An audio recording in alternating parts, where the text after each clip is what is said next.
Most people at some point in their career will face a setback. Now this could be getting fired, getting laid off, getting downsized, joining a company, that company going under, or being a bad fit, something majorly disruptive to your career. But knowing that you'll face this, how do you respond? In today's video, we're going to talk about exactly what you need to do from a career perspective, from an interviewing perspective, to get ready to overcome this circumstance and move forward. Let's go. Now, the first thing you need to do after this happens, let's just say it's happening right now, is you need to take a moment to understand that your career and your job does not define you. Now, especially in America, most people align themselves and who they are with what they do for a living. But for most people, there's so much else going on in their life that you need to take a moment to just go, okay, I am not a failure because I am facing something challenging right now, or there's been a disruptive force to my career. It is not the sum of who I am, right? So I think that's really important. I think when you face one of these things, when you encounter a situation like this, moving forward is going to be difficult. And you don't need to make it more difficult on yourself by making who you are so closely aligned with this. You are more than just your career, you are more than just a job, and you are, of course, more than any given setback. So that's step one. Now, step two is to realize, okay, let me take some time to think about this. What happened and why did it happen? Now, even in a moment where maybe you got screwed over, maybe it was unfair to you, I think it's really important to take a moment to think about, okay, well, how do we get to that point? And even in a moment where maybe you were screwed over, how did your actions contribute to that?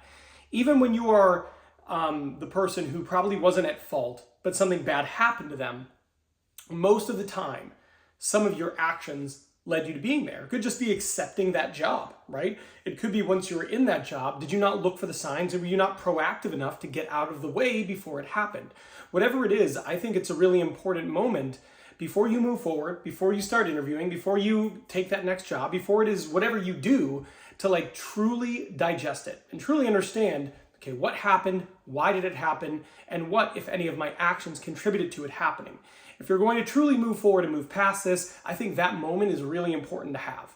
Now, the next thing you need to do is you need to start networking and avoid isolation. Now, networking is really important. So many people find jobs that are never posted just through networking, and leveraging your network is really important, especially in a moment of need. Now, it's really important this moment because when you were laid off, if you were let go, if you were fired, that's what a lot of these circumstances are going to be, it can feel really isolating. And that's not good for anyone, to go from all of a sudden having something you do every single day, people you talk to, boom, in the blink of an eye, all of that going away and dissipating. You need to fill that void with something, and networking is a great way to create momentum, keep yourself, avoiding isolation, right? That's really important, and start figuring out what the next steps looks like. So the next thing I would want you to do is start having those connections, start networking with people, start connecting. Now, the next thing I want you to do is I want you to start to cultivate positive energy.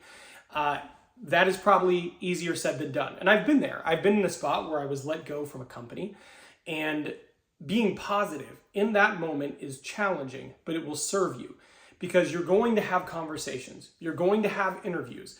You're going to have second interviews. You're going to have conversations that could lead to something. And if you are negative, that is not going to help you. And if you are positive and you have positive energy where you are focused on moving forward, that will help you. And that's something that you can be intentional about cultivating. Now, as you start to have conversations about your situation, it's really important to avoid negativity. You're going to talk to past colleagues. You're going to be talking to potentially future colleagues.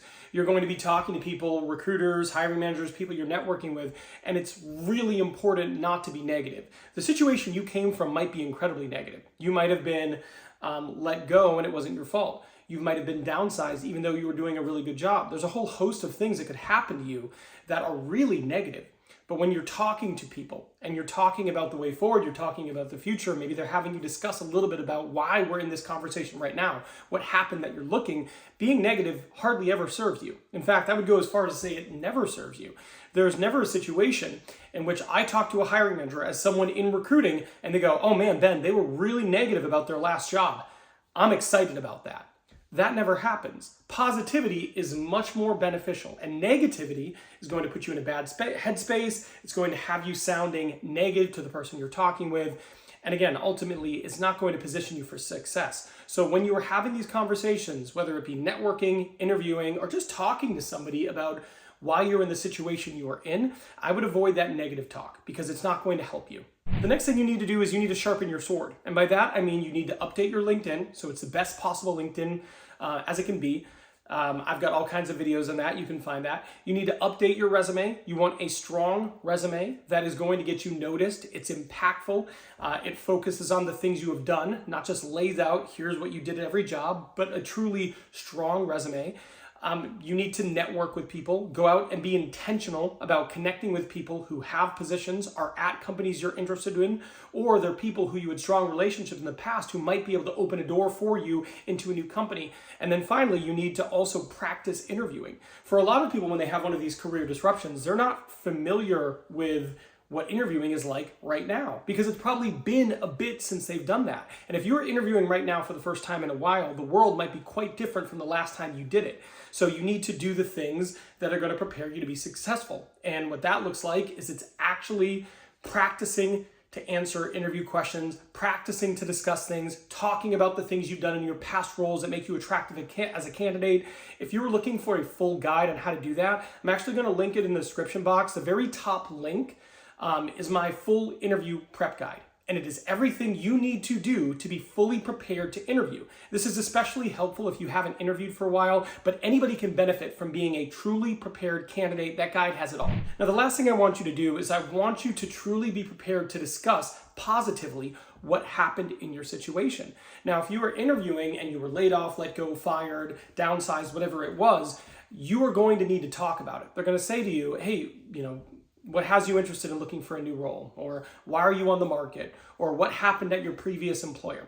Those type of questions, you're going to get them. So you need to practice answering those questions so that when you answer them in the moment, you come off as someone who is measured, isn't overly negative, has a bit of authenticity to themselves, and understands how to articulate this in a positive way.